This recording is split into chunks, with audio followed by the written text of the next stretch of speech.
Hi, everybody. Thank you very much for joining us today.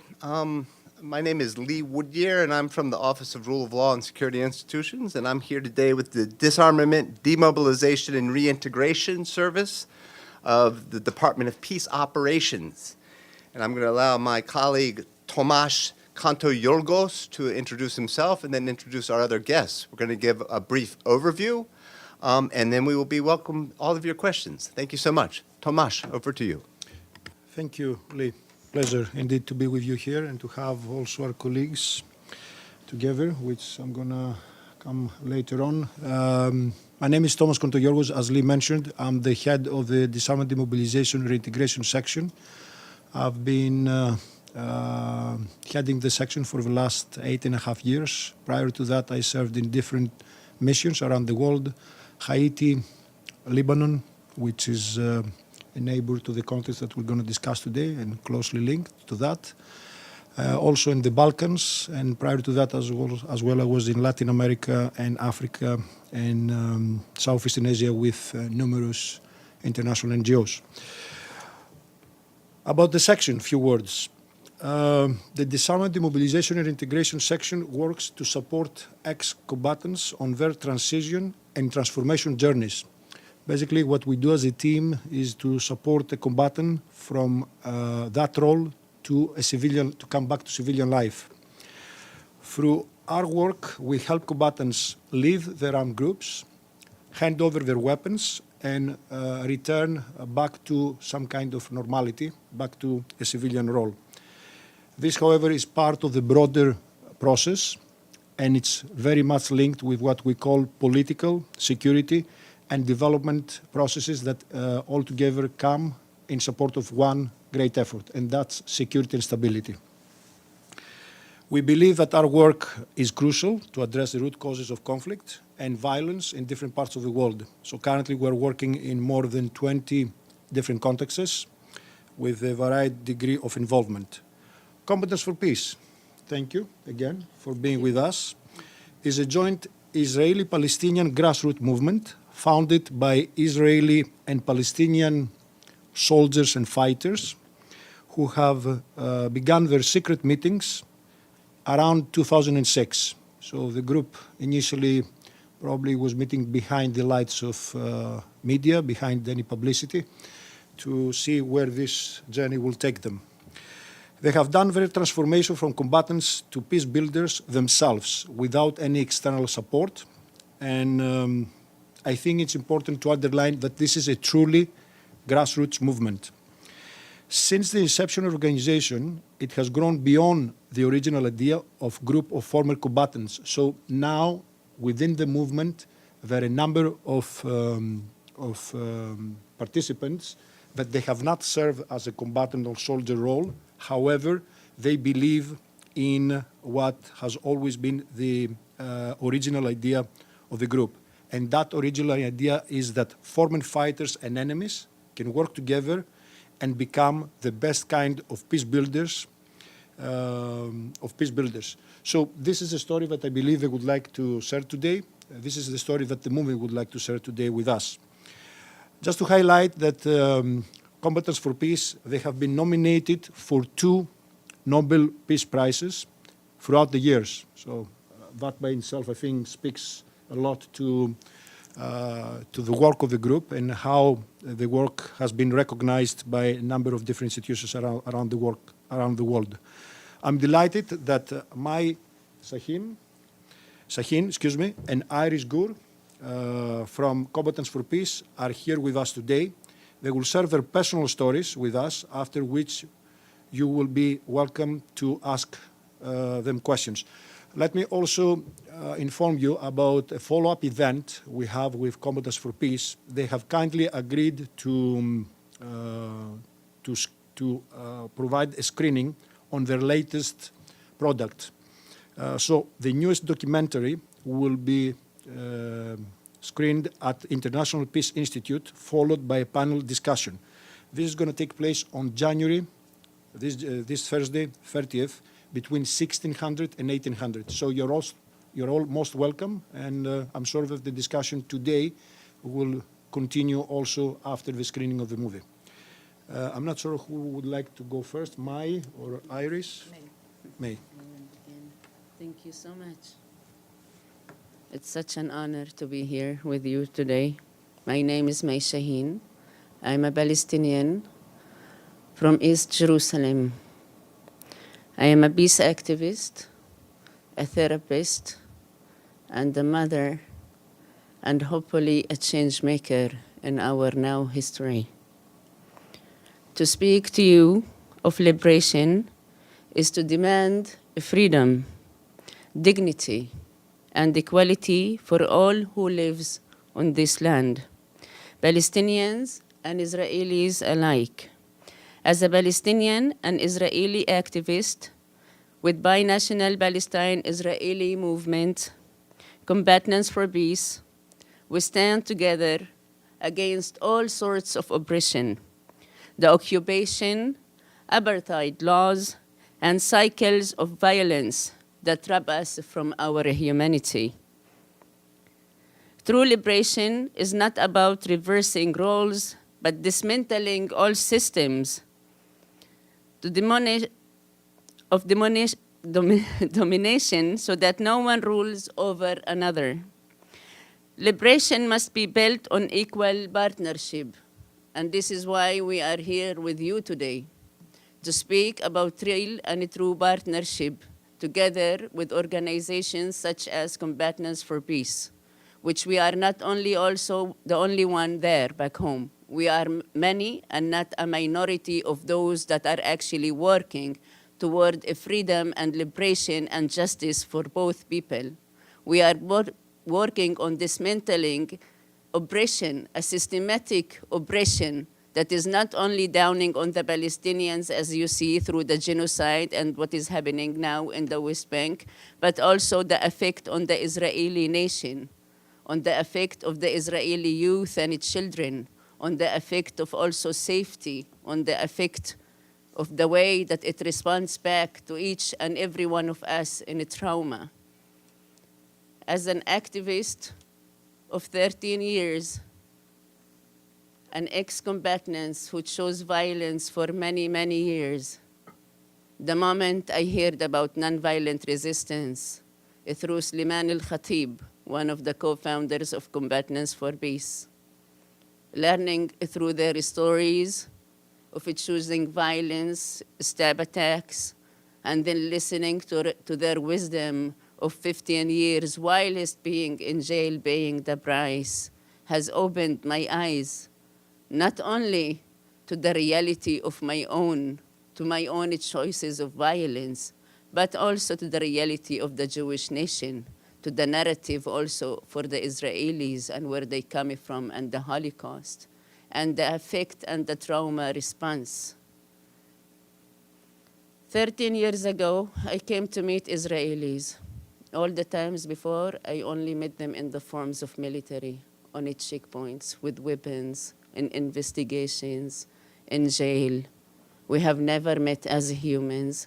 We were never allowed the chance to meet as humans. The international community has also not supported us meeting on a human grounds to talk and to have a real true dialogue that will build a free land for everybody, just like it is here in Europe, here in America and in Europe, where Jewish, Muslims, Christians, Buddhists are living together. We are here with you today to tell you that we are willing and we are standing up for a true partnership to move and direct a non-violent movement within Palestine, Israel, and to create a different reality. We are here to tell you that the ceasefire is not yet a ceasefire. Gaza is still being bombed. It only moved also to the West Bank. We are here to tell you that we are on the ground, that we have been moving for more than 20 years, that we are steadfast as women activists, as men activists, Palestinians and Israelis, to create a different reality that will start today. It is not a dream what we are talking about. We have seen lots of movements coming together back home in Israel, Palestine. We are again not a minority. together within this partnership of the international community taking responsibility on ending the apartheid system, the occupation, and all sorts of oppression. Together with our movements and all the other movements, we are able to actually bring it to be the reality of our children today. What has been happening in Gaza, what has been happening in the West Bank cannot continue. We are doing our best there through the movement and our protective presence against the settlers' violation and violence. But without the international community, without your support, without you standing also behind us, in the front of us, beside us, and proclaiming our right to live in a just land for both Palestinians and Israelis, then we will continue to see what's happening, continue just happening. We have a chance of history now where we come to you. We are telling you, our nation wants peace. Our nation wants a justice, political solutions. Our nation and us as activists are here to partnership with you in order to make it a reality. Thank you.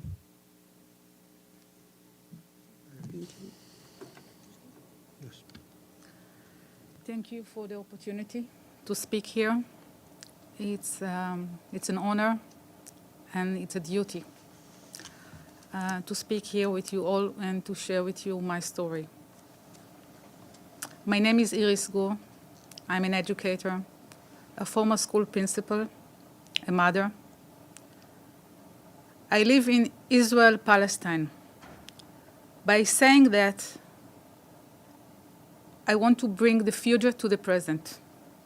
There is one land, and the name is Palestina, Palestine. And we all share the same land. We are all connected with historical connections, with family connections, religious connections. We are all connected to the same land. So while I'm saying I live in Israel, Palestine, I mean we have one land that we need to learn how to live together with two nations. When I was born, I got two names. One name is Iris, the other name is Hadassah, a memory for an aunt that was murdered in the Holocaust. Yesterday was the International Memorial Day for the Holocaust.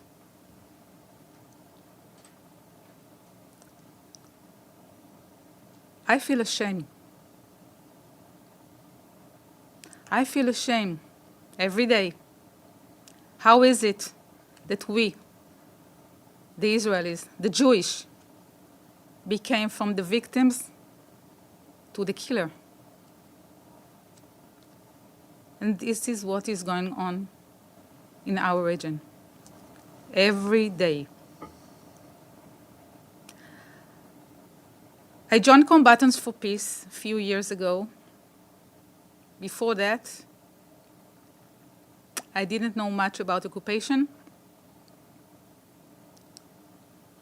I didn't meet any Palestinian people.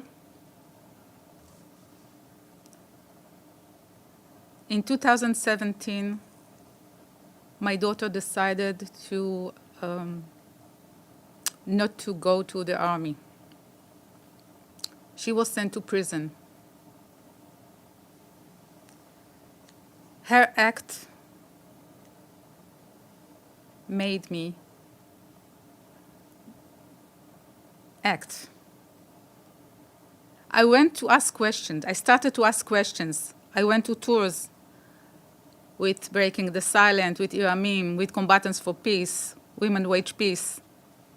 For the first time in my life, I saw what is going on over there, 16 kilometers east from my hometown. For the first time in my life, I met Palestinian women. You can live your whole life in Israel without meeting any Palestinian.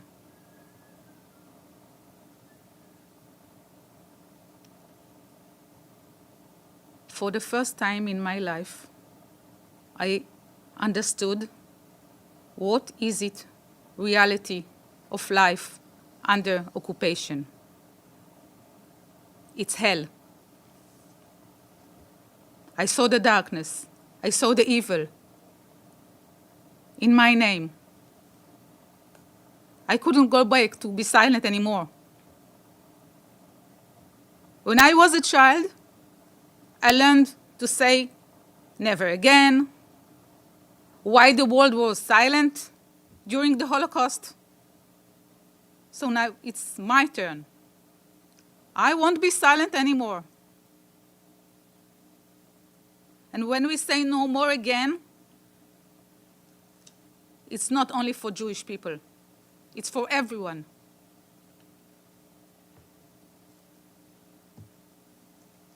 Between the river and the sea, between the Jordan Valley and the Mediterranean, we are 14 million people.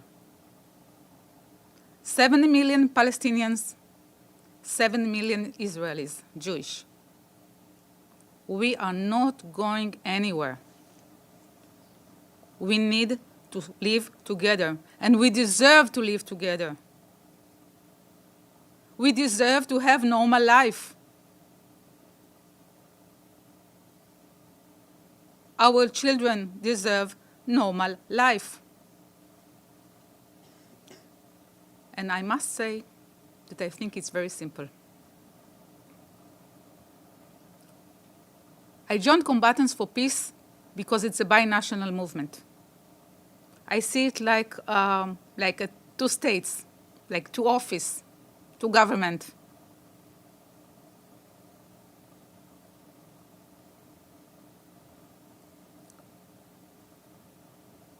It's possible. Everyone deserves to have freedom and safe life. Everyone. Jewish, Muslims, Christians. But we cannot do it alone. We need your help.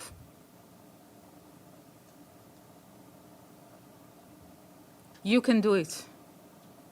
You can send money to Israel.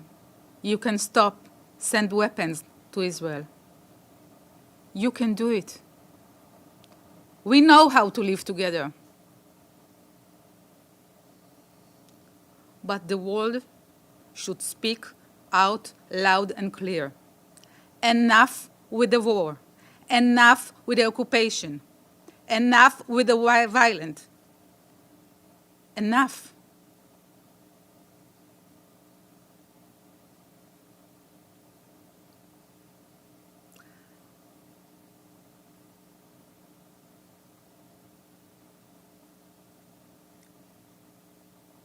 I have a dream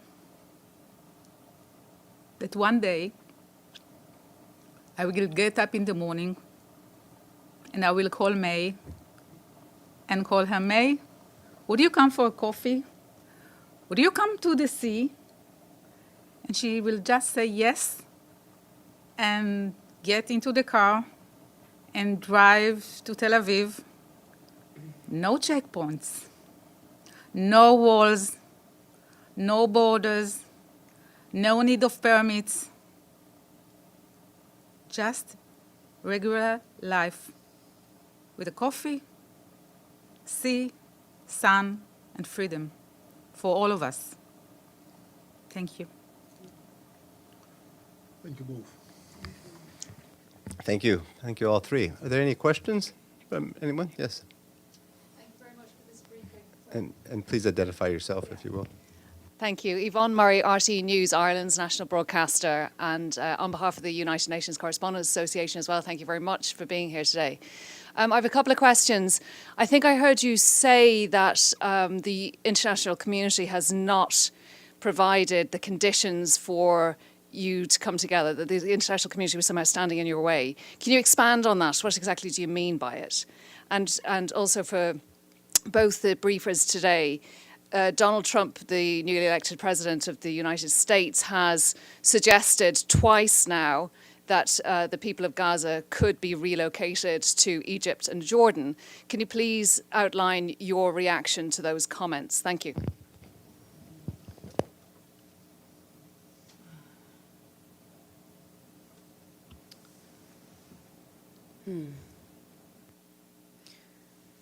As we see since the start of the Nakba, the start of the occupation, the way the international community, also here in America, has supported Israel through more and more of building of settlements all around the West Bank, the separation wall, and the checkpoints are extremes. Most of the weapon that Israel is now having is coming from the internationals. It's coming from America and from countries in Europe. There was never a conversation of where we were allowed to come both as Israelis, as Palestinians, and speak and be seen as also in politics and politics makers and change makers. This is the first time after Rabin that we are given again the chance to speak about peace and liberation for all. And this is the first time we are also daring to say there can only be one land for both people, for both nations.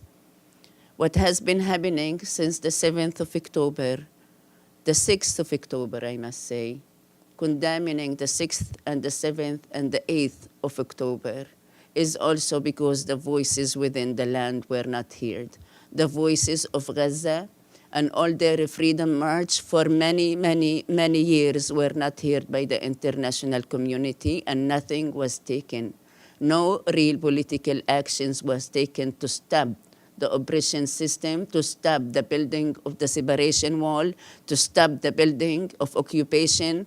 Just in the past 3 months, more than 150 yellow gates were put all around the West Bank, the separation and displacements of Palestinians. As you said, now Trump is saying, let's move them. We as Palestinians, we also still call for our right of return. We do not have an American dream, nor do we have a European dream, nor do we have an Egyptian dream, nor do we have a Jordanian dream. We are here to tell you, we both Palestinians and Jewish Israelis have one dream, that is Palestine. To live together in justice and freedom for everyone to be home, for everyone to be home, back in Palestine, Israel. And yes, the international community needs to stand up on naming us and not separation. To name two nations all the time. From the river to the sea, everyone shall be free. And freedom is not even two-state solution. It's one-state solution for all of us, because we are as capable as every other country in the world. We are as human. Do not dehumanize us. Do not lose faith in our humanity, that we can do it and we will do it. We need you to stand behind us and to shift with us the politics and to speak of this and normalizing a one land for two nations. Thank you. Of course, I agree with everything that May said, but I want to add something. I think maybe Trump listened to the wrong person. Maybe I can talk with him. Yeah. We need a political agreement that will be for the whole area. It's not only Gaza. It's Lebanon and Syria and Egypt and the West Bank, the Palestine, everyone It's not only Gaza. So it will be better that the one with the power, the one that control both sides, the Israelis, the leaders of the Israeli side and the leaders of the Palestinian side, will sit together and find out a political solution for now and ever. Because we had enough. We really had enough. And while we are speaking now, and people are saying, yeah, there is a ceasefire, and people are coming back to their homes in Gaza, in the north of Gaza, sorry, it's not true. There is no ceasefire. The West Bank is burning now. I am part of a group which is called Jordan Valley Activist. And my WhatsApp group is all the day is coming up with stories about settlers beating people, about the army arresting, demolishing. One of our friends from Nablus told us this morning, he wrote in our group that he was dismissed from his house with his family, and the army took his house for an army base, maybe for a week, maybe for more, we'll see. This is daily life. We are talking about life of people, of children. 2 days ago, a child, a little child, was shot, got killed by mistake. It's daily life in the West Bank and in Gaza. And we really had enough. And there is a problem. There is a solution, sorry. There is a solution. The only solution is a political agreement. This is the only solution. So many victims. So many people died, lost their homes. Orphans, both sides. Both sides. We still have the hostages. The Israeli hostages. There is the Palestinian hostages in the prison, in Israel prison. And no one is safe. We will be safe, all of us, if we will have a political agreement, stable political agreement for the whole area.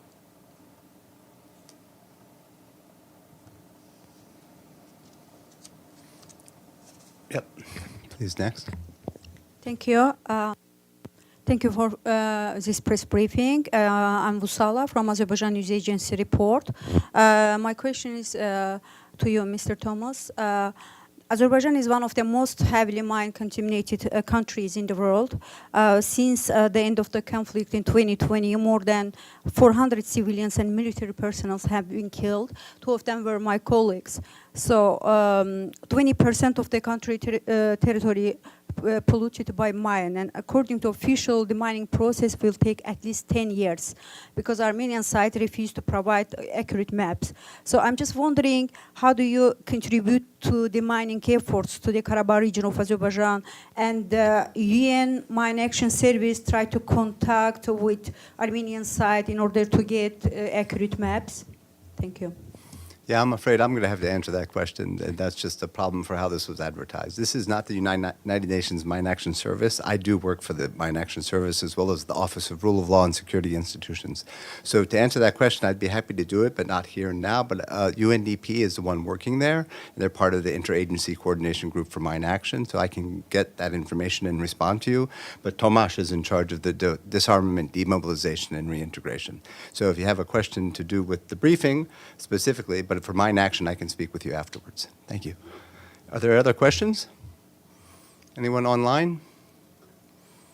If you're online and I can't see you, please speak up. No. Would you like to say closing remarks? Tomasz?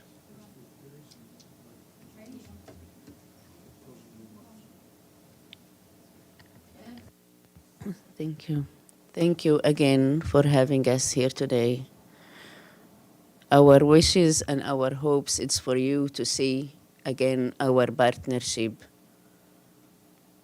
with you in bringing a different reality for the Palestinians in Gaza, in the West Bank, but also for Israelis, to end the oppression system, to end the occupation, to end the settlers' violence, to stop what is happening now by a political agreement. And we thank you again. Thank you. Thank you. Thank you. Thank you. And just a reminder, there is the film at IPI, which is taking place on Thursday. It's between 4 and 6, so it's not at the end of the day if anybody has to pick up their children. It was done from 4 p.m. to 6 p.m. at IPI. You can register for that through the IPI site, or you know where IPI is. So I know you can find it, and there's been some flyers around. So please do come, if you can, to that and follow up on this discussion. And thank you all for your time, and thank you all for coming and being with us here today.